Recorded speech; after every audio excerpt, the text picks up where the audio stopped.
Hello students, welcome to my channel dynamic math. तो आज हम लोग देखने वाले हैं मल्टी चॉइस क्वेश्चन, जो आपका चैप्टर पॉलिनोमियल है क्लास 10 का। उस चैप्टर का मैंने सारा एक्सरसाइज का सॉल्यूशन मैंने आपको बता दिया है। तो आज हम लोग देखने वाले हैं मल्टीपल चॉइस का क्वेश्चन। तो इस मल्टीपल चॉइस क्वेश्चन में भी आपको मैंने 1 से लेकर के 10 तक का सॉल्यूशन मैंने आपको बता दिया है। अगर आपने अभी तक नहीं देखा है तो डिस्क्रिप्शन में उसका लिंक मिल जाएगा, वहाँ पर जाकर के आप 1 से लेकर के 10 तक का सॉल्यूशन आप देख सकते हो। तो आज हम लोग इस वीडियो में जो सॉल्यूशन करने वाले हैं वो करने वाले हैं 11 से। ओके, तो इस वीडियो में मैं आपको 11 से आगे जितना भी क्वेश्चन दिया है वो सब मैं आपको इसी वीडियो में कंप्लीट करा दूंगा। तो पूरा वीडियो को बिना स्किप किए ध्यान से देखिएगा, आपको सारा क्वेश्चन समझ में आएगा। एक चीज़ और कि ये एमसीक्यू जो है वो काफ़ी इंपॉर्टेंट है, सीबीएसई बोर्ड एग्जाम में इससे क्वेश्चंस आते हैं। तो चलिए हम लोग क्वेश्चन नंबर 11 से स्टार्ट करते हैं। तो देखिए क्वेश्चन नंबर 11 में यहाँ पर बोला गया है the zeros of the quadratic polynomial x square plus 88x plus 125। तो यहाँ पर ऑप्शन दिया गया है both positive, both negative, one positive and one negative, और डी ऑप्शन में दिया गया है बोथ इक्वल। ओके, तो ये देखिए मेरा ये क्वाड्रेटिक पॉलिनोमियल दिया गया है। सबसे पहले हम लोग इसको लिख लेते हैं जो गिवन टर्म्स दिया गया है।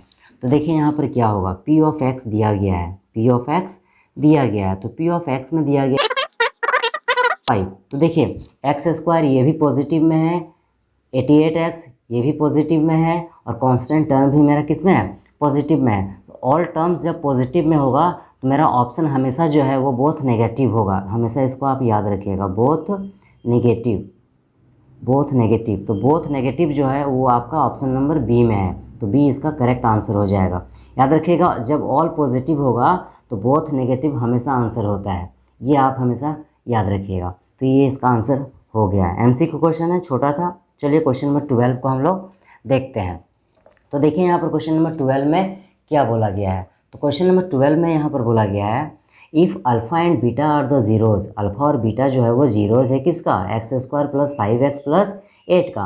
Then find the value of alpha plus beta, आपको अल्फ़ा प्लस बीटा फाइंड करना है। तो सबसे पहले हम लोग जो मेरा ये पॉलिनोमियल दिया गया है इसको पहले हम लोग लिख लेते हैं, उसके बाद अल्फ़ा प्लस बीटा फाइंड करते हैं। तो पी ऑफ एक्स दिया गया है, पी ऑफ एक्स, एक्स 8 ये दिया गया है। तो हम लोग यहाँ पर सबसे पहले सबका कोफिशिएंट को लिख लेते हैं। तो ए में लिखते हैं एक्स स्क्वायर का कोफिशिएंट को, तो एक्स स्क्वायर का कोफिशिएंट यहाँ कुछ नहीं है तो 1 है। बी में लिखते हैं एक्स का कोफिशिएंट, तो एक्स का कोफिशिएंट 5 है। और सी में लिखते हैं कांस्टेंट टर्म जो आपका 8 दिया गया है। हमको अल्फ़ा प्लस बीटा फाइंड करने बोला है। तो अल्फ़ा प्लस बीटा किस तरह से फाइंड करेंगे, देखिए अल्फ़ा प्लस बीटा हमको फाइंड करना है। तो alpha plus beta is equal to minus B by A होता है। तो alpha plus beta is equal to, minus की जगह एज इट इज़ माइनस रहेगा, बी का वैल्यू 5 है अपॉन में ए का वैल्यू 1 है। तो ये हो जाएगा आपका alpha plus beta is equal to, ये -5 है, नीचे में 1 लिखना ज़रूरी नहीं है। तो आपका अल्फ़ा प्लस बीटा कितना आ गया, -5 आ गया। तो आपका -5 आंसर हो जाएगा। तो -5 कौन सा ऑप्शन में है हम लोग देखते हैं। क्वेश्चन नंबर 12 का बी ऑप्शन में -5 दिया गया है, तो बी ऑप्शन जो है इसका करेक्ट आंसर हो जाएगा। ऑप्शन नंबर बी इसका सही आंसर होगा। उसके बाद क्वेश्चन नंबर 13 को हम लोग देखते हैं। If alpha and beta are the zeros 2x square plus 5x minus 9, यानी कि अल्फ़ा और बीटा जो है वो जीरोज़ है इस पूरे पॉलिनोमियल का। Find then find the value of alpha into beta, यानी कि अल्फ़ा इंटू बीटा आपको फाइंड करना है। तो सबसे पहले हम लोग पी ऑफ एक्स लिख लेते हैं जो आपका गिवन है, पी ऑफ एक्स ये दिया गया है। आपको अल्फ़ा इंटू बीटा फाइंड करना है, आपको अल्फ़ा इंटू बीटा जो है वो फाइंड करना है, ये आपको फाइंड करना है, यानी कि दोनों जीरोज़ का प्रोडक्ट आपको फाइंड करना है। तो देखिए हम लोग क्या करेंगे, सबसे पहले सबका कोफिशिएंट को हम लोग लिख लेते हैं। तो ए में लिखते हैं एक्स स्क्वायर का कोफिशिएंट, तो एक्स स्क्वायर का कोफिशिएंट 2 है। बी में लिखते हैं हम लोग एक्स के कोफिशिएंट को, तो एक्स का कोफिशिएंट 5 है। और सी में लिखते हैं हम लोग कांस्टेंट टर्म जो कि आपका -9 दिया गया है। आपको प्रोडक्ट फाइंड करना है अल्फ़ा इंटू बीटा। तो alpha into beta is equal to होता है सी अपॉन में ए होता है, मैंने आपको पहले भी बताया है बहुत सारे क्वेश्चंस में। Alpha into beta is equal to C का वैल्यू -9 दिया गया है अपॉन में ए का वैल्यू 2 दिया गया है, यानी कि अल्फ़ा इंटू बीटा जो है वो -9/2 आ जाएगा। तो हम लोग चेक करेंगे कि -9/2 जो है वो कौन से ऑप्शन में है। तो -9/2 जो है देखिए यहाँ पर -9/2 आपका ऑप्शन नंबर सी में है। तो ऑप्शन नंबर सी जो है इसका करेक्ट आंसर हो जाएगा। ये आगे समझ में। चलिए हम लोग क्वेश्चन नंबर 14 को देखते हैं। यहाँ पर बोला गया है क्वेश्चन नंबर 14 में, देखिए if one zero of the quadratic polynomial K X square plus 3x plus K is 2, यानी कि इस पूरे पॉलिनोमियल का जो जीरोज़ है वो 2 दिया गया है। Then find the value of k का वैल्यू फाइंड करना है। तो सबसे पहले हम लोग ये पूरे पॉलिनोमियल का जो जीरोज़ है वो 2 दिया गया है, तो इस 2 को हम लोग x मान लेते हैं, यानी x इज इक्वल टू 2 दिया गया है। उसके बाद इस पूरे पॉलिनोमियल को हम लोग लिख लेते हैं और उसमें इस x का वैल्यू जो हम लोग 2 मान के चलेंगे उसको हम लोग पुट कर देंगे। तो देखिए सबसे पहले हम लोग लिख लेते हैं कि x का वैल्यू जो है, जो जीरोज़ है वो कितना दिया गया है आपका, 2 दिया गया है। x का वैल्यू आपका 2 दिया गया है। आपको फाइंड करना है p ऑफ x में k का वैल्यू। एग्जाम में अक्सर क्वेश्चन पूछा जाता है, आप इसको ध्यान से देखिएगा। देखिए k के जगह में हम लोग एज इट इज रहने देते हैं k को, x का वैल्यू 2 को पुट कर देते हैं, यहाँ स्क्वायर लगा हुआ है, प्लस 3 इंटू में x का वैल्यू 2 है प्लस k है, तो ये k हो जाएगा, इंटू में 2 का स्क्वायर 4 है, प्लस 3 2 जा 6 हो जाएगा, प्लस में k है, तो k को 4 से इंटू करेंगे तो 4k हो जाएगा, प्लस 6 प्लस में इधर k है। ओके, उसके बाद हम लोग क्या करेंगे, यहाँ 4k प्लस k 5k हो जाएगा, अब प्लस में 6 हो जाएगा। उसके बाद देखिए यहाँ क्या करते हैं, 5k is equal to plus 6 equal to किधर आएगा तो -6 हो जाएगा, तो k इज इक्वल टू ये -6 अपॉन में ये 5 आ जाएगा, तो k का वैल्यू -6 अपॉन में 5 आ गया। तो -6 अपॉन में 5 हम लोग चेक करते हैं क्वेश्चन नंबर 14 में कौन से ऑप्शन में है। तो आपका ऑप्शन नंबर जो है 14 का डी, देखिए -6 अपॉन में 5 दिया हुआ है, तो डी ऑप्शन जो है इसका करेक्ट आंसर हो जाएगा। तो ये आपका आंसर हो गया। चलिए हम लोग क्वेश्चन नंबर 15 को देखते हैं। देखिए क्वेश्चन नंबर 15 में यहाँ बोला गया है, if one zeros of the quadratic polynomial k - 1 into X square plus K X plus 1 is -4 then the value of k। Same question है, आपको p ऑफ x दिया गया है और उसका जीरोस दिया गया है -4, यानी इस -4 को हम लोग x मान लेंगे और इस पूरे पॉलिनोमियल में x का वैल्यू जो हम -4 माने हैं उसको पुट कर देंगे, तो k का वैल्यू निकल आएगा। तो सबसे पहले हम लोग लिख लेते हैं जो गिवन है, तो एक जीरोस दिया गया है जिसको हम लोग x मान लेते हैं, जिसका वैल्यू दिया गया है आपका -4, तो यहाँ -4 हम लोग लिख लेते हैं। उसके बाद क्या करेंगे, p ऑफ x दिया गया है, इसको भी हम लोग लिख लेते हैं, दिया गया है, ये p ऑफ x दिया गया है। अब हम लोग यहाँ पर पुट करते हैं इसको, ये k - 1 तो एज इट इज़ रहेगा, x का वैल्यू -4 है, तो यहाँ पर हम लोग -4 का होल स्क्वायर लिख लेते हैं, प्लस k इंटू में x का वैल्यू -4 है और लास्ट में यहाँ +1 है, तो ये हो जाएगा k - 1 एज इट इज़ रहेगा, -4 का स्क्वायर 16 होता है, प्लस माइनस हो जाएगा, 4 को k से इंटू करेंगे तो यहाँ 4k हो जाएगा और लास्ट में +1 लगा हुआ है। 16 को k से इंटू करेंगे तो 16k हो जाएगा, -16 को 1 से इंटू करेंगे तो 16 होगा और ये एज इट इज़ उतर जाएगा, 4k प्लस में 1 हो जाएगा। अब 16k में माइनस करेंगे 4k तो 12k हो जाएगा, माइनस प्लस माइनस होता है, 16 में 1 माइनस करेंगे तो 15 होगा, माइनस का साइन बड़ा है, -15 हो जाएगा। ये 12k is equal to -15 equal to किधर आएगा तो +15 हो जाएगा, तो k is equal to 15 upon में ये 12 आ जाएगा। 3 का टेबल से दोनों कट जाएगा, तो 3 के टेबल से दोनों को हम लोग काट देते हैं, 3 5 जा 15, 3 4 जा 15, यानी k इज इक्वल टू आपका 5/4 आ गया। तो 5/4 हम लोग चेक करेंगे कि कौन सा ऑप्शन में दिया हुआ है, 5/4। क्वेश्चन नंबर 15 को हम लोग देखते हैं यहाँ पर। तो क्वेश्चन नंबर 15 में 5/4 जो है वो ऑप्शन नंबर देखिए यहाँ पर बी में दिया गया है, तो ऑप्शन नंबर बी जो है इसका करेक्ट आंसर हो जाएगा, ऑप्शन नंबर बी। तो आई होप आपको ये अच्छे से समझ में आ गया होगा। चलिए हम लोग चलते हैं क्वेश्चन नंबर 16 में। क्वेश्चन नंबर 16 क्या है, क्वेश्चन नंबर 16 में यहाँ पर बोला गया है, देखिए क्वेश्चन नंबर 16 में बोला गया है, if -2 and 3 are the zeros of the quadratic polynomial. -2 और 3 जो है वो जीरोज़ है क्वाड्रेटिक पॉलिनोमियल इस पूरे का। ओके, तो 2 जीरोज़ दिया गया है, यानी कि एक अल्फ़ा दिया गया है और एक बीटा दिया गया है। अल्फ़ा का वैल्यू -2 है, बीटा का वैल्यू 3 है। इस पूरे पॉलिनोमियल में आपको इस पूरे पॉलिनोमियल का जो जीरोज़ है अल्फ़ा बीटा वो दिया गया है, आपको फाइंड करना है। Then A B A B A B A B, यानी ए और बी का वैल्यू आपको फाइंड करना है कि इसमें से कौन सा ऑप्शन में आपका आएगा। काफ़ी इजी क्वेश्चन है। सबसे पहले हम लोग गिवन टर्म्स को लिख लेते हैं। तो अल्फ़ा और बीटा दिया गया है, तो सबसे पहले हम लोग अल्फ़ा बीटा को लिख लेते हैं। तो अल्फ़ा दिया गया है आपका -2 और बीटा दिया गया है आपका 3 और p ऑफ x दिया गया है, p ऑफ x दिया हुआ है। तो p ऑफ x दिया गया है आपका x + b, ये आपका दिया गया है। a और b का वैल्यू आपको फाइंड करके दिखाना है, a का वैल्यू क्या होगा और b का वैल्यू क्या होगा, ये दोनों वाट में है।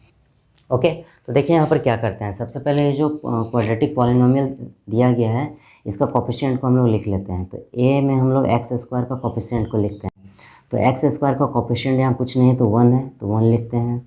बी में एक्स का कोफिशिएंट को लिखते हैं, तो एक्स का कोफिशिएंट a+1 दिया गया है। और बी में सी में कांस्टेंट टर्म को लिखते हैं, तो कांस्टेंट टर्म बी दिया गया है, ये दिया गया है। अब हम लोग यहाँ पर अल्फ़ा प्लस बीटा निकाल लेते हैं। तो alpha plus beta is equal to -b/a होता है। तो अल्फ़ा का वैल्यू -2 दिया गया है, प्लस में बीटा का वैल्यू 3 दिया गया है, इज इक्वल टू ये माइनस एज इट इज़ रहेगा। बी का वैल्यू देखिए यहाँ पर a+1 है, तो यहाँ a+1 लिख लेते हैं। अपॉन में a है, तो a का वैल्यू 1 है, तो ये माइनस प्लस माइनस हो जाएगा। 3 में 2 को माइनस करेंगे तो 1 हो जाएगा, इज इक्वल टू माइनस को a से इंटू करेंगे तो -a हो जाएगा, और ये माइनस को प्लस से इंटू करेंगे तो माइनस प्लस माइनस हो जाएगा, और ये 1 हो गया। नीचे में 1 को लिखना ज़रूरी नहीं है, तो ये 1 हो गया। ये -1 इधर आया तो +1 हो जाएगा, और ये -a इधर बच जाएगा। तो 1 + 1 2 हो जाएगा, और ये -a है। ओके, अब हम लोग क्या करेंगे, a इज़ इक्वल टू ये 2 हो गया, और ये माइनस यहाँ पर शिफ्ट हो जाएगा। तो a का वैल्यू आपका -2 आ गया, a का वैल्यू -2 आ गया। अब हम लोग क्या करेंगे, देखिए यहाँ पर अब हम लोग यहाँ अल्फ़ा प्लस बीटा निकाल लिए। अब अल्फ़ा इंटू बीटा निकाल लेते हैं। Alpha into beta is equal to c/a होता है। तो अल्फ़ा का वैल्यू यहाँ पर -2 दिया गया है, इंटू में बीटा का वैल्यू यहाँ 3 दिया गया है, इज इक्वल टू c का वैल्यू b दिया गया है, अपॉन में a का वैल्यू 1 दिया गया है। तो 2 को 3 से इंटू करेंगे 6 होगा, यहाँ माइनस लगा हुआ है तो हम लोग यहाँ माइनस लगा लेते हैं, इज इक्वल टू इधर b हो गया। तो b का वैल्यू आपका माइनस में 6 आ गया। तो ये आपका a का वैल्यू -2 आ गया, और b का वैल्यू -6 आ गया। -2 और -6 आ गया। तो हम लोग ऑप्शन में चेक करेंगे, -2 और -2 और -6, a का वैल्यू -2, b का वैल्यू -6 कौन से ऑप्शन में है। क्वेश्चन नंबर 16 को हम लोग चेक करते हैं यहाँ पर कौन से। तो देखिए क्वेश्चन नंबर 16 में यहाँ पर आपको ऑप्शन नंबर सी में देखिए a का वैल्यू -2 है, b का वैल्यू -2 है, तो सी ऑप्शन इसका करेक्ट आंसर होगा। तो ऑप्शन नंबर सी जो है वो इसका करेक्ट आंसर हो जाएगा। तो ये समझ में आ गया। चलिए हम लोग क्वेश्चन नंबर 17 को देखते हैं। क्वेश्चन नंबर 17 में यहाँ पर बोला गया, if 1 0 of 3x² + 8x + k be the reciprocal of the other than k। देखिए यहाँ पर क्या बोला गया, 1 zeros ऑफ इतना, ये पूरे का 1 zeros जो है वो रेसिप्रोकल है ऑफ अदर का, यानी 2 zeros होता है अल्फ़ा और बीटा, 2 zeros होता है अल्फ़ा और बीटा। पहला जो जीरो है वो रेसिप्रोकल है दूसरे जीरोज का। इसका मतलब क्या हुआ देखिए, तो सबसे पहले हम लोग क्या लिख लेते हैं यहाँ पर, देखिए p(x) को लिख लेते हैं, जो p(x) दिया गया है। तो p(x) दिया गया है आपका 3x², ये दिया गया है। तो यहाँ पर सबसे पहले हम लोग सबका कोफिशिएंट को लिख लेते हैं। a में लिखते हैं x² का कोफिशिएंट को, तो x² का कोफिशिएंट यहाँ पर 3 है। b में x का कोफिशिएंट 8 है, और c में कांस्टेंट टर्म k है। अब यहाँ कंडीशन क्या दिया गया है, अल्फ़ा का और बीटा का। अगर अल्फ़ा को हम लोग a मान लेते हैं तो बीटा जो है वो 1/a हो जाएगा। और फिर रेसिप्रोकल का मतलब क्या होता है, देखिए थोड़ा सा और मैं आपको समझाऊँ। जैसे x है तो x का रेसिप्रोकल हो जाएगा 1/x, b है तो b का रेसिप्रोकल 1/b। कोई भी टर्म है उसका बट्टा में आ जाएगा तो वो रेसिप्रोकल हो जाएगा। तो अल्फ़ा जो है a है, तो अदर जो पहला जीरोज जो है वो a है, तो दूसरा जीरोज जो है पहला वाले का रेसिप्रोकल हो जाएगा। यानी कि अगर अल्फ़ा a है तो बीटा 1/a हो जाएगा। ये a है और ये a का रेसिप्रोकल है 1/a। तो आपको समझ में आ गया, ये अल्फ़ा और बीटा कंडीशन दिया हुआ है ये। तो आपको क्या फाइंड करना है, यहाँ पर k का वैल्यू फाइंड करना है। k का वैल्यू आपको फाइंड करना है, k का वैल्यू आपको फाइंड करने बोला गया है। देखिए हम लोग यहाँ पर क्या करेंगे, alpha into beta is equal to c/a होता है। Alpha into beta is equal to c/a होता है।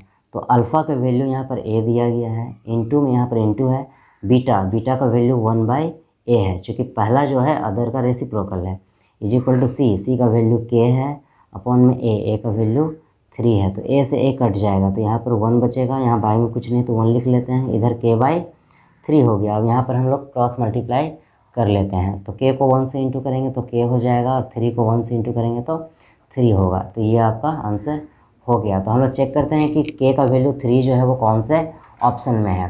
तो क्वेश्चन नंबर 17 में हम लोग देखिए, क्वेश्चन नंबर 17 में के का वैल्यू जो है वो ऑप्शन नंबर ए में 3 दिया है, तो ऑप्शन नंबर ए जो है इसका करेक्ट आंसर हो जाएगा। तो ऑप्शन नंबर ए जो है इसका आंसर हो जाएगा। उसके बाद हम लोग देखते हैं क्वेश्चन नंबर 18 को। तो देखिए यहाँ पर लास्ट क्वेश्चन यहाँ पर इस पेज का, if the sum of the zeros of the quadratic polynomial K X square plus 2x plus 3k is equal to the product of its zeros then K is equal to वाट।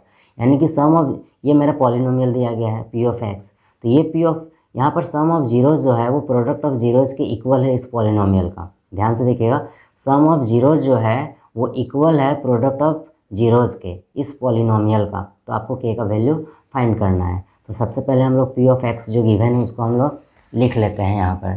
तो question number 18 में तो P of x आपका दिया हुआ है के X square, ठीक है। तो यहाँ पर हम सबसे पहले सबका कांस्टेंट टर्म को, कोफिशिएंट को लिख लेते हैं। तो ए में लिखते हैं एक्स स्क्वायर का कोफिशिएंट जो कि के दिया गया है, बी में लिखते हैं एक्स का कोफिशिएंट 2 दिया गया है, और सी में लिखते हैं कांस्टेंट टर्म जो 3k दिया गया है। लिख लिए। अब अकॉर्डिंग टू क्वेश्चन पे हम लोग आते हैं, अकॉर्डिंग टू क्वेश्चन। तो क्वेश्चन के अकॉर्डिंग यहाँ पर जो सम है, जो प्रोडक्ट सम ऑफ जीरोज है वो प्रोडक्ट ऑफ जीरोज के इक्वल है अकॉर्डिंग टू क्वेश्चन में। यानी क्वेश्चन के अनुसार अगर हम लोग चलते हैं तो सम ऑफ जीरोज जो है वो प्रोडक्ट ऑफ जीरोज के इक्वल है। तो सम ऑफ जीरोज क्या होता है, अल्फ़ा प्लस बीटा। ये इक्वल है किसके, प्रोडक्ट ऑफ जीरोज के। प्रोडक्ट ऑफ जीरोज होता है अल्फ़ा इंटू बीटा, यानी अल्फ़ा प्लस बीटा जो है वो इक्वल है अल्फ़ा इंटू बीटा के। ये क्वेश्चन में दिया गया है। अब हम लोग क्या करेंगे, यहाँ पर देखें, alpha plus beta minus B by A होता है और alpha into beta C by A होता है। ये यहाँ पर इक्वल टू लगा हुआ है, ये होता है। अब हम लोग यहाँ पर, ये माइनस है तो माइनस रहेगा, बी है ये तो बी का वैल्यू 2 है, अपॉन में ए का वैल्यू के है, इज इक्वल टू सी का वैल्यू 3k है, और अपॉन में ए का वैल्यू के है, ये दिया गया है। अब हम लोग यहाँ पर क्रॉस मल्टीप्लाई कर लेते हैं। 3k को k से इंटू करेंगे तो 3k स्क्वायर हो जाएगा, इज इक्वल टू -2 को k से इंटू करेंगे -2k हो जाएगा। ये हो गया। अब हम लोग यहाँ पर क्या करेंगे, देखिए 3k स्क्वायर है तो इसको हम लोग 3 इंटू में k स्क्वायर को हम लोग k इंटू में k लिख सकते हैं, चूँकि k को k से इंटू करेंगे तो k स्क्वायर आएगा, इज इक्वल टू ये -2 इंटू के है, -2 इंटू में ये क्या है, के है, तो ये के और ये के कट जाएगा तो क्या बचेगा, यहाँ 3k बचेगा। 3k इज इक्वल टू ये -2 बचेगा, तो k इज इक्वल टू ये -2 और नीचे में ये 3 आ जाएगा, तो k का वैल्यू आपका -2/3 आ गया। तो हम लोग ऑप्शन में चेक करेंगे कि कौन सा ऑप्शन में -2/3 है। तो क्वेश्चन नंबर 18 का देखिए यहाँ पर, क्वेश्चन नंबर 18 में -2/3 जो है वो ऑप्शन नंबर डी में दिया गया है। तो ऑप्शन नंबर डी जो है इसका करेक्ट आंसर हो जाएगा। ऑप्शन नंबर डी जो है इसका करेक्ट आंसर होगा। तो ये हो गया आपका क्वेश्चन नंबर 18। उसके बाद आते हैं हम लोग क्वेश्चन नंबर 19 में। Number 19, if alpha and beta are the zeros of polynomial इतना, यानी कि अल्फ़ा और बीटा जो है वो जीरोज है इस पॉलिनोमियल का x square plus 6x plus 2 का। तो आपको फाइंड करने बोल रहा है 1/अल्फ़ा प्लस 1/बीटा का। इस तरह का बहुत सारा क्वेश्चन मैंने एक्सरसाइज में आपको बताया हुआ है। तो देखिए सबसे पहले हम लोग इवन टर्म्स को लिख लेते हैं जो दिया गया है। तो सबसे पहले हम लोग पी ऑफ एक्स को लिख लेते हैं, x square plus 6x plus 2 find करना है 1/अल्फ़ा 2। आपको फाइंड करना है 1/अल्फ़ा प्लस 1/बीटा। इसका वैल्यू आपको फाइंड करना है, इसका वैल्यू आपको फाइंड करना है। तो सबका कोफिशिएंट को पी ऑफ एक्स जो दिया गया है इसका कोफिशिएंट को हम लोग लिख लेते हैं। तो ए में लिखते हैं एक्स स्क्वायर का कोफिशिएंट कुछ नहीं है तो 1 है, बी में एक्स का कोफिशिएंट 6 है और सी में कांस्टेंट टर्म 2 है। अब हमको फाइंड क्या करना है, ये पूरे को फाइंड करना है। तो इसको हम लोग यहाँ लिख लेते हैं 1/अल्फ़ा प्लस 1/बीटा फाइंड करना है। तो दोनों का एलसीएम जो है वो अल्फ़ा इंटू बीटा आ जाएगा। अल्फ़ा से अल्फ़ा कट जाएगा तो बीटा बचेगा, प्लस बीटा से बीटा कट जाएगा तो अल्फ़ा बचेगा, ये हो जाएगा। उसके बाद बीटा प्लस अल्फ़ा को हम लोग अल्फ़ा प्लस बीटा लिख सकते हैं, अपॉन में अल्फ़ा इंटू बीटा है, ठीक। अब अभी जो है हम लोग कुछ देर के लिए इसको यहाँ पर हम लोग छोड़ देते हैं वैसे ही। अब देखिए हम लोग यहाँ पर क्या करने वाले हैं, क्या होगा, यहाँ पर आपका अल्फ़ा प्लस बीटा हमको ये पूरा फाइंड करना है। अभी इसको अभी यहाँ पर छोड़ दिए हैं, एक स्टेप यहाँ पर और बढ़ेगा, उससे पहले यहाँ पर रफ कर रहे हैं। देखिए alpha plus beta is equal to -b/a होता है। तो alpha plus beta is equal to minus की जगह माइनस रहेगा। ये बी है तो बी का वैल्यू यहाँ पर देखिए 6 दिया गया है, तो हम लोग 6 लिख लेते हैं। ए है ये, तो ए का वैल्यू कितना है 1 है, तो नीचे में 1 लिखना कोई ज़रूरी नहीं है। तो ये अल्फ़ा प्लस बीटा का वैल्यू मेरा निकल आया। ठीक, इसी तरह से हम लोग अल्फ़ा इंटू बीटा का वैल्यू निकाल लेते हैं। Alpha into beta C by A होता है, तो अल्फ़ा इंटू में beta is equal to C. C का वैल्यू देखिए यहाँ पर 2 दिया गया है, तो सी का वैल्यू का हम लोग 2 लिख लेते हैं। अपॉन में ए का वैल्यू देखिए 1 दिया गया है, तो नीचे में 1 लिखना ज़रूरी नहीं है। तो ये अल्फ़ा इंटू बीटा का वैल्यू कितना आ गया आपका 2 आ गया। अब देखिए यहाँ पर हम लोग पुट कर दे रहे हैं इसको। अल्फ़ा प्लस बीटा है तो अल्फ़ा प्लस बीटा -6 आ गया। अपॉन में अल्फ़ा इंटू बीटा है तो अल्फ़ा इंटू बीटा 2 आ गया, ये 2 आ गया। अब इसको हम लोग 3 टाइम्स में काट देते हैं, तो आपका आंसर जो है वो कितना आ गया, -3 आ गया, -3। तो ये आपका आंसर हो गया। तो हम लोग चेक करते हैं कि कौन सा ऑप्शन में -3 है, क्वेश्चन नंबर 19 का। तो देखिए क्वेश्चन नंबर 19 में यहाँ पर क्वेश्चन नंबर 19 में जो 3 है आपका, क्वेश्चन नंबर -3 जो है आपका ऑप्शन नंबर बी में है। आपका आंसर कितना आया, -3 आया। तो ऑप्शन नंबर बी में जो है वो -3 है, तो ऑप्शन नंबर बी जो है इसका करेक्ट आंसर हो जाएगा। ऑप्शन नंबर बी इसका करेक्ट आंसर होगा। तो आई होप कि आपको ये पूरा अच्छे से समझ में आ गया होगा। चलिए हम लोग नेक्स्ट क्वेश्चन को देखते हैं। तो देखिए क्वेश्चन नंबर 20 को हम लोग देखते हैं। यहाँ पर देखिए क्वेश्चन नंबर 20 जो है ये क्यूबिक पॉलिनोमियल है, जो इस बार आपको डिलीट कर दिया गया है, नहीं पढ़ना है, तो इसको मैं आपको नहीं बताऊंगा। आप निश्चिंत रहिए, ये आपका बोर्ड एग्जाम में क्यूबिक पॉलिनोमियल नहीं आने वाला है। तो ये आपका क्वेश्चन नंबर 20 जो है आपका बोर्ड एग्जाम में नहीं आएगा, चूँकि इस बार का सिलेबस में आपका डिलीट कर दिया गया है। तो क्वेश्चन नंबर 20 को भी डिलीट कर दिया गया है, क्वेश्चन नंबर 21 को भी डिलीट कर दिया गया है, चूँकि ये भी क्यूबिक पॉलिनोमियल है। क्वेश्चन नंबर 22 भी डिलीट कर दिया गया है, ये भी क्यूबिक पॉलिनोमियल का क्वेश्चन है।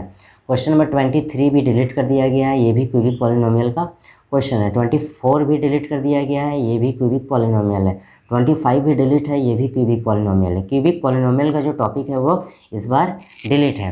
अब हम लोग आते हैं क्वेश्चन नंबर 26 में। तो देखिए क्वेश्चन नंबर 26 डिलीट नहीं किया गया है, चूँकि ये क्वाड्रेटिक पॉलिनोमियल है, ये आपको पढ़ना है।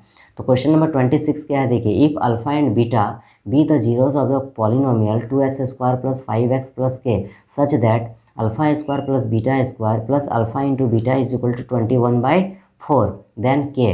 तो देखिए ये क्वेश्चन मैंने आपको पिछले वाले वीडियो में मैंने बता दिया है। कौन सा वीडियो में मैंने बताया है आपको, देखिए यहाँ पर मैं आपको बता देता हूँ। ये जो आपका एक्सरसाइज है 2A, इसी पॉलिनोमियल का जो एक्सरसाइज 2 है, देखिए यहाँ पर एक्सरसाइज 2A, ये एक्सरसाइज 2A है। इस एक्सरसाइज 2A का देखिए यहाँ पर, इस एक्सरसाइज 2A का जो आपको क्वेश्चन नंबर 13 दिख रहा है यहाँ पर, if alpha and beta are the zeros of the polynomial p of x 2x² + 5x + k satisfying the relation α² + β² + alpha into beta is equal to 21/4 then find the value of k। तो ये exercise 2A का question number 13 का solution मैंने आपको बता दिया है पहले भी, तो इस वीडियो में मैं आपको नहीं बताऊंगा। इस क्वेश्चन का जो डिस्क्रिप्शन में मैं आपको लिंक दे दूंगा, वहाँ पर जाकर के आप इस क्वेश्चन को आप देख लीजिएगा, क्योंकि यही क्वेश्चन जो है यहाँ पर रिपीट कर दिया है क्वेश्चन नंबर 26 में MCQ का। ओके, तो डिस्क्रिप्शन में उसका लिंक मिल जाएगा, जाकर के देख लीजिएगा। और नहीं तो मैं एक्सरसाइज 2A जो है इस एक्सरसाइज का क्वेश्चन नंबर 13 जाकर देख लीजिएगा। मैंने आपको इसका सॉल्यूशन पहले बता दिया है, वहाँ पर इसका सॉल्यूशन आपको मिल जाएगा। चलिए हम लोग क्वेश्चन नंबर 27 को देखते हैं। तो देखिए क्वेश्चन नंबर 27 में यहाँ पर क्या बोला गया है, if alpha beta be the zero, sorry ये हो गया आपको क्वेश्चन नंबर 27 में हम लोग आते हैं। On dividing a polynomial p of x by a non zero polynomial qx, let g of x be the quotient and r of x be the remainder, then p of x is equal to qx into gx plus rx, where. देखिए यहाँ पर क्या है, जैसे मैं आपको rough diagram में अगर आपको बताऊँ, ये क्वेश्चन नंबर 27, देखिए मान लीजिए कि यहाँ पर हम लोग 5 लिखते हैं सपोज, ठीक। ये हम लोग इस तरह से एक रफ सॉल्यूशन कर रहे हैं। इसको अगर हम लोग 2 से डिवाइड करते हैं तो 2 2 जा 4, रिमाइंडर कितना बचेगा, 1 बचेगा। 2 को 2 से इंटू करेंगे, 2 2 जा 4, यानी कि इसको इसके साथ क्या करते हैं, मल्टीप्लाई करते हैं, और इसको क्या करते हैं हम लोग, प्लस करते हैं। तो ये वाला जो मेरा है वो रिज़ल्ट आ जाता है। जैसे देखिए 2 को 2 से इंटू करेंगे 4 होगा, अब 4 में 1 को प्लस कर देंगे, इसको हम लोग प्लस करते हैं ये रिमाइंडर को। तो 2 में 2 को प्लस करेंगे, सॉरी 2 को 2 से इंटू करेंगे तो और रिमाइंडर को प्लस करेंगे, तो 2 2 जा 4 अब प्लस 1, तो ये मेरा रिज़ल्ट आ जाएगा। तो तो देखिए हम लोग यहाँ पर क्या करेंगे, यहाँ पर जो है इसको हम लोग क्यू एक्स मान लेंगे, क्यू एक्स बोला है इसको मानने के लिए। ये जो है मेरा 5 इसको हम लोग पी एक्स मान लेंगे, इसको पी एक्स मानने बोला है। और ये तो सबको पता है इसको क्वोशेंट बोलते हैं, इसको जी ऑफ एक्स मान लेंगे। और ये रिमाइंडर होता है, इसको आर ऑफ एक्स मान लेंगे। ठीक, तो देखिए अगर क्यू एक्स से हम लोग डिवाइड करते हैं किसको, पी ऑफ एक्स को, तो क्वोशेंट जो है वो जी ऑफ एक्स आता है और रिमाइंडर जो है मेरा आर ऑफ एक्स आता है। तो इसका वैल्यू हमेशा कम होता है। देखिए ये 1 है और ये 2 है। ठीक, तो ये हमेशा ग्रेटर होगा किससे, रिमाइंडर से। तो यहाँ पर कौन सा ऑप्शन आंसर हो जाएगा, देखिएगा ध्यान से, यहाँ पर ये ऑप्शन नंबर सी जो है इसका करेक्ट आंसर हो जाएगा। Either R of X is equal to 0 और degree R of X smaller than degree G of X. इसका मतलब हुआ कि जी ऑफ एक्स जो है वो हमेशा बड़ा होता है आर ऑफ एक्स से, यानी क्वोशेंट जो होता है, ये क्वोशेंट है, क्वोशेंट जो है वो हमेशा बड़ा होता है, ग्रेटर होता है रिमाइंडर से। हमेशा क्या होता है, रिमाइंडर से हमेशा बड़ा होता है या फिर जीरो से हमेशा बड़ा होता है। रिमाइंडर या तो जीरो आ सकता है या कुछ और डिजिट आएगा, बट लार्ज हमेशा कौन होगा, बड़ा हमेशा जी ऑफ एक्स ही होता है, ये याद रखिएगा। तो ऑप्शन नंबर सी जो है इसका करेक्ट आंसर होगा। बस आपको ये यहाँ पर बताना था, सॉल्व नहीं करना है, बस आपको बताना है कि इसमें आंसर क्या होता है। मैंने आपको रफ करके आपको ऐसे समझाने का कोशिश किया है। उसके बाद क्वेश्चन नंबर 28 को हम लोग देखते हैं। तो क्वेश्चन नंबर 28 में यहाँ पर क्या बोला गया है, देखिए which of the following is a true statement, यानी कि ये चार ऑप्शन में ट्रू कौन सा है, सही कौन सा है। तो देखिए x square plus 5x minus 3 is a linear polynomial. क्या ये लीनियर पॉलिनोमियल है, तो नहीं है, ये क्यूबिक पॉलिनोमियल, सॉरी ये क्वाड्रेटिक पॉलिनोमियल है। चूँकि इसका पावर क्या, हाईएस्ट पावर 2 है, तो ये क्वाड्रेटिक पॉलिनोमियल हो गया। तो ये इसका आंसर ट्रू नहीं होगा, ये फॉल्स हो जाएगा। फिर x square plus 4x minus 1 is a binomial, ये भी बाइनोमियल नहीं होगा, ये भी क्वाड्रेटिक पॉलिनोमियल होगा, तो ये भी मेरा फॉल्स हो गया। x plus 1 is a monomial, ये मोनोमियल नहीं होगा चूँकि इसका पावर यहाँ पर 1 है। उसके बाद 5x cube is a monomial, तो जिसका पावर 2 मोर देन 2 होता है उसको हम लोग मोनोमियल बोलते हैं। तो इसका पावर जो है वो मोर देन 2 है, 3 है, तो ये मोनोमियल हो जाएगा। तो ऑप्शन नंबर डी जो है वो ट्रू हो जाएगा।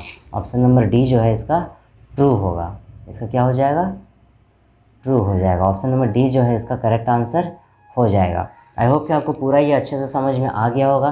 तो मैंने आपको पूरा एमसीक्यू जो है, आपने बहुत सारे स्टूडेंट्स को कमेंट्स आ रहे थे कि सर आप मल्टी चॉइस क्वेश्चन भी आप बता दीजिए, तो मैंने आपको मल्टी चॉइस क्वेश्चन भी पूरा मैंने आपको बता दिया। अब जो वीडियो आने वाला है वो आने वाला है आपका लीनियर इक्वेशन का। ये जो आपका चैप्टर है, चैप्टर नंबर 3 लीनियर इक्वेशन, ये आपका जो थर्ड चैप्टर है आपका, ये थर्ड चैप्टर लीनियर इक्वेशन, इसका पूरा सॉल्यूशन जो है मैं आपको अब लाने वाला हूँ। तो चैनल पर अगर अभी तक सब्सक्राइब नहीं किया तो चैनल को सब्सक्राइब कर लीजिए। और पॉलिनोमियल का जो मैंने एमसीक्यू बताया वो सारा क्वेश्चन जो है आप अच्छे से प्रैक्टिस कर लीजिए, क्योंकि बोर्ड एग्जाम में आता है। और बाकी अपने सभी दोस्तों को शेयर भी जरूर कीजिएगा। मिलते हैं हम लोग फिर नेक्स्ट वीडियो में।